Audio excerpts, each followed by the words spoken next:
Когато една двойка дойде при вас, какво е първото предизвикателство, с което се сблъсквате? Или може би първо жените ви търсят? Понякога търсят жените, понякога идват като двойка самите пациенти. В повечето случаи пациентите вече са се страдали достатъчно. Когато дойдат при нас, искат бързи решения и цялостни такива. Някои от тях са се лутали доста по други специалности, които всъщност са ги довели до нас. Някои си имат конкретен проблем, знаят къде е. Пациентите са вече много информирани, много интелигентни, четат. И най-голямото предизвикателство е ние възможно най-бързо да дадем решение на тези хора, защото те вече имат една история, която с години е затормозявала тяхното съзнание. Знаете, когато има репродуктивни проблеми, особено хората са изключително чувствителни, от страна и между тях, двамата като двойка, от страна и на близки роднини, които започват с въпросите хайде, защо нещата се бавят.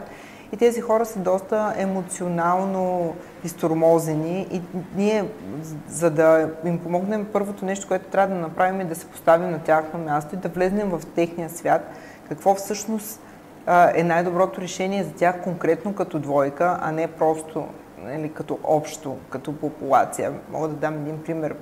Примерно, ако има заболяване на даден орган, знаете, то просто трябва да се премахне, да се отстрани, да се оперира и така, докато при хората с репродуктивните проблеми, първото и най-важното нещо, за да могат те да се чувстват обгрижени и слушани, е да се поставим на тяхно място. И оттам започваме да правим вече всички конкретни изследвания, които са подходящи за тях. Някои от пациентите си идват с готови такива, защото са прочели, информирани, други не са чели абсолютно нищо, точно заради това да не си нагнетяват някаква излишна информация. И започваме да правим индивидуален план. Понякога това отнема 2-3 посещения, за да може да направим съответните изследвания в коректното време.